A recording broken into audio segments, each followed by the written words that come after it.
Hi, in this tutorial, you're going to learn how to record a new soccer game. There's two ways to start the games. You can either go to the Games tab and click the soccer ball with the plus, find your player, and find the team that you want to record. Or you can go to the Players tab, find your player again. In this case, we want to use our example, V for Vendetta. Click into the Start a New Game, pick your team that you're going to be starting for, and then enter a couple of optional fields to record as metadata so that you could filter on this stuff in the future later.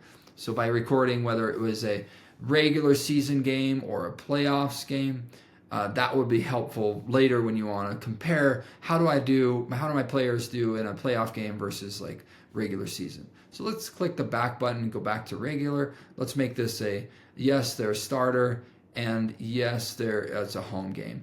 Let's pretend I don't know my opponent's name. I can leave it blank optionally, or you can fill it out if you know them. You can always add notes also to search by in the future. Notes can also be added at the end of a game, assuming that you might have some kind of highlight that you want to call out. Okay, now that the game has been started, you can click into any of these stats by click of a button to simply record that incident that they had. You can long press any of these to remove something, or to read the definition of what it means in case you're not familiar with those stats. The other thing you can do is change your minutes. By default, it's just to simply add by clicking.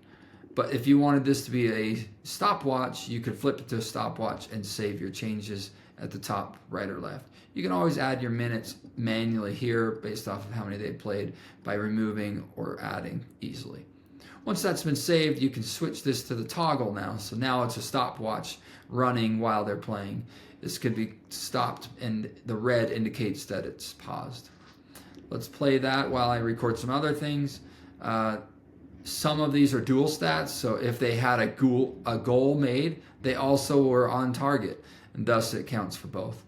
The same goes for a completed pass, can be just a completed pass, or an assist where you made a completed pass to a teammate that they scored is also considered a completed pass. So assists are completed passes and goals made are shots on target.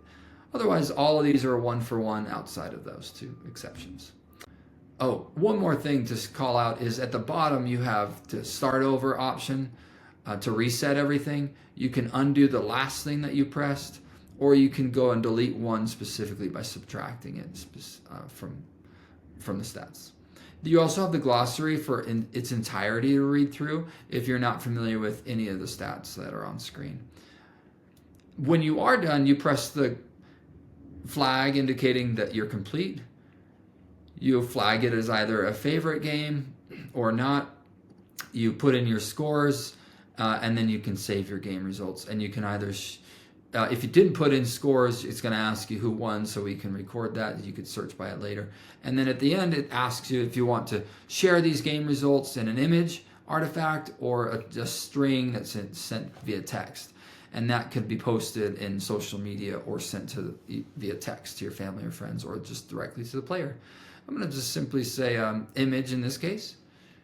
And you can see that artifact is now being circulated with your normal options to share.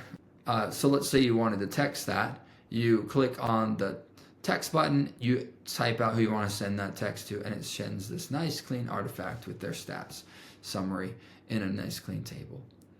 Hopefully that's helpful. That's how you record a new soccer game. It's as simple as one screen. Enjoy.